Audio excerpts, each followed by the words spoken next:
speak with the management of Havells as well, just very shortly from now. Let me bring up that stock price as well on your screens and show you how it's currently panning out and how it's holding out post its numbers. 0.5%, so it's definitely drifted a little bit lower, but lots really to chat about with Anil Rai Gupta, the chairman and MD at Havells, who will be joining us shortly. In fact, I can go across to Anil now. Anil, hi, morning. The demand of your summer products has revived quite strongly, and your peers have reported a 70% growth for ACs. What is it that you're penciling in going forward? I think the summer has started off well, especially in some parts of the country. North is still slow to start. We overall in the last couple of years, actually, Lloyd is on a trajectory of over a longer period of time, and we are looking at good growth.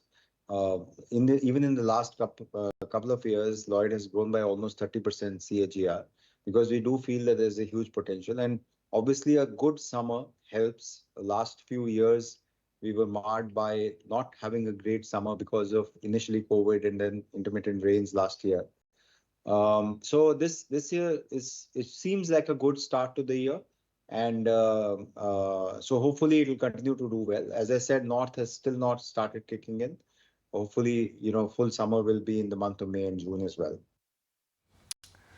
Right, Mr. Gupta, what also we want to know is how is the demand that's been in the month of April also? Are you seeing any significantly higher sales given that there are a higher number of heat waves that we've seen in April as well? As I said, April also is a good month, especially more in South, East and West.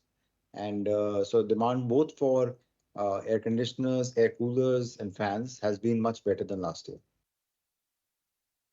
Right, and Lloyd is back in the positive when it comes to the EBIT margin. So is the worst behind us? Can we see an improvement now from here on? See, when you say it's the worst behind, it's actually something where we have always maintained that Lloyd is on a long-term journey of growth, profitability, market share, product expansion, distribution expansion, brand enhancement. So we have been investing over the last few years and we'll continue to do so because, as I said, we do believe that this is a huge growth opportunity for the company.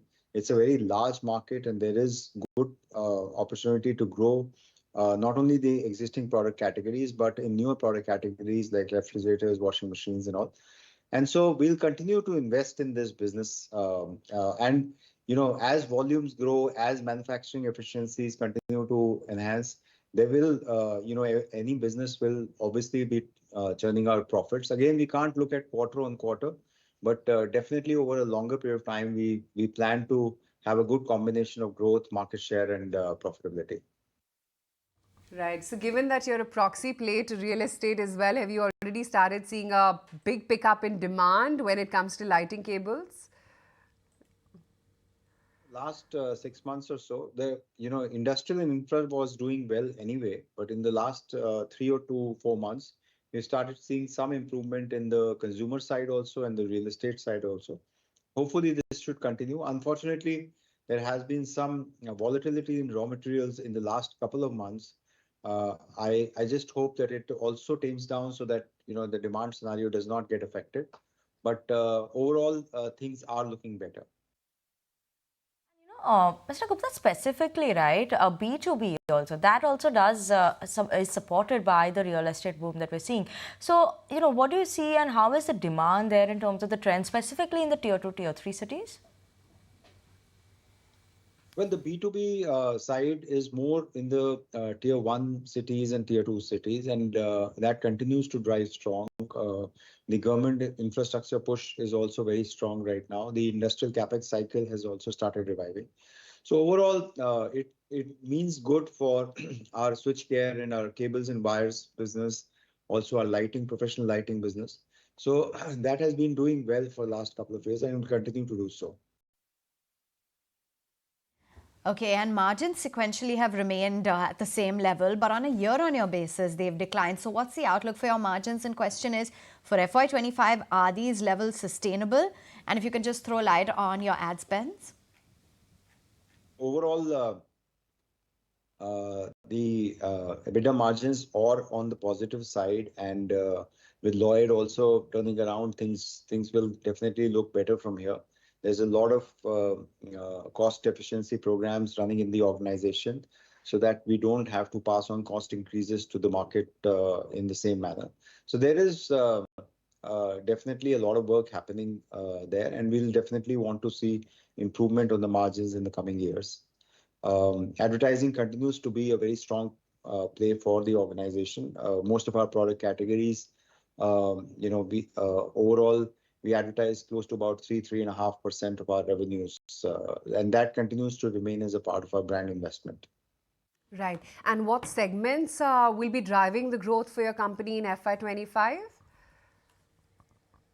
We see growth in all segments. As I said, infrastructure and industrial was doing better and will continue to do better. We have started seeing some improvement in the consumer side as well as real estate side. Lloyd is a growth trigger for the company. So we will continue to see good growth in all the business segments. And are your capex plans going to be anything different from FY24? How much capex have you planned for FY25?